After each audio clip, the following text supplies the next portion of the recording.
Hello friends, ఈ రోజు మీరు మీ ఖర్చులను ఎలా నియంత్రించాలో నేర్చుకుంటారు. తద్వారా మీ వ్యాపారం దాని ఖర్చులను భరించడానికి తగినంత డబ్బు సంపాదించే స్థాయికి త్వరగా చేరుకోగలదు మరియు చివరికి తెలివిగా వృద్ధి చెందుతుంది, దాని విలువను పెంచుతుంది. సరళత కోసం ఒక ప్యాక్ దాల్, దీనిని మనం ఒక యూనిట్ అని పిలుస్తాం, దాని అమ్మకపు ధర 100 రూపాయలు అని అనుకుందాం. మీరు ఒక యూనిట్ దాల్ను 100 రూపాయలకు విక్రయించినప్పుడు పదార్థాల ధర 73 రూపాయలు. అలాగే సంచులు మరియు ప్యాకింగ్ కోసం 4 రూపాయలు మరియు దాల్ రవాణా మరియు పంపిణీ కోసం మరో 7 రూపాయలు జోడించండి. 2 రూపాయలు మార్కెటింగ్ మరియు ప్రకటనలకు వెళ్తాయి. కాబట్టి మీరు విక్రయించే దాల్ సంఖ్యతో మారుతూ ఉండే మీ వేరియబుల్ ఖర్చులు దాల్ యొక్క ప్రతి యూనిట్కు సుమారు 86 రూపాయలు. ఇప్పుడు మీరు ఎన్ని దాల్ యూనిట్లను విక్రయించినా స్థిరమైన ఖర్చులు ఎలా ఉంటాయో చూద్దాం.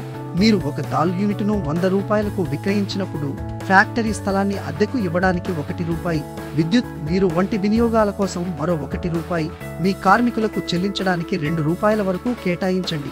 మీరు బాహ్య కార్మికులను నియమించుకుంటే, మీరు రుణం తీసుకుంటే, మీరు చెల్లించాల్సిన వడ్డీకి అదనంగా 1 రూపాయిని చేర్చండి. ఇవన్నీ దాల్ యొక్క ప్రతి యూనిట్కు సుమారు 5 రూపాయల స్థిర ఖర్చులను జోడిస్తాయి. మీరు స్థిర మరియు అస్థిర ఖర్చులు రెండింటినీ కలిపినప్పుడు 100 రూపాయలకు విక్రయించబడే దాల్ యొక్క ప్రతి యూనిట్ను తయారు చేయడానికి మీకు 91 రూపాయలు ఖర్చు అవుతుంది. అంటే మీరు దాల్ యొక్క ప్రతి యూనిట్కు 9 రూపాయలు లాభం పొందుతారు. అయితే మీరు పన్నులలో 3 రూపాయలు చెల్లించాల్సి రావచ్చు. కాబట్టి పన్నుల తర్వాత మీ లాభం దాల్కు సుమారు 6 రూపాయలు ఉంటుంది. మీ నికర లాభాల మార్జిన్ 6% అని చెప్పడానికి ఇది ఒక సరళమైన మార్గం. ఇప్పుడు ప్రణాళిక భాగం కోసం మీకు 2 ఎంపికలు ఉన్నాయి.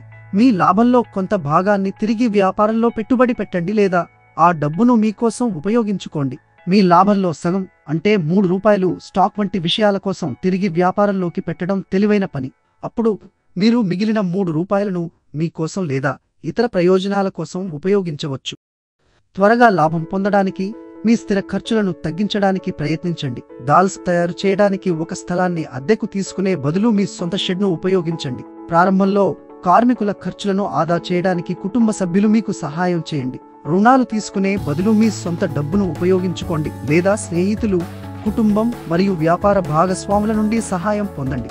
ఈ విధంగా మీరు క్రమం తప్పకుండా వడ్డీ చెల్లించాల్సిన అవసరం ఉండదు. స్థిర చెల్లింపుకు బదులుగా లాభాలలో వాటాను వారికి అందించండి. మీరు ఈ ఖర్చులను తక్కువగా ఉంచుకుంటే మీరు 2వ నెల నాటికి లాభం పొందడం ప్రారంభించవచ్చు. మీ వినియోగదారులు మీ ఉత్పత్తులను ఇష్టపడినప్పుడు మరియు మీ వ్యాపారం పెరిగినప్పుడు దానిని నడపడానికి మీకు ఎక్కువ డబ్బు అవసరం. మీరు ఎక్కువ మెటీరియల్లను కొనుగోలు చేయాలి, ఎక్కువ ఉత్పత్తులను తయారు చేయాలి మరియు పూర్తయిన వస్తువులకు తగినంత డబ్బు మరియు దుకాణాలకు క్రెడిట్ కలిగి ఉండాలి. ఇక్కడే తగినంత పని మూలధనం ఉండటం ముఖ్యం. ఇది మీ వ్యాపారం ఎదగడానికి సహాయపడుతుంది.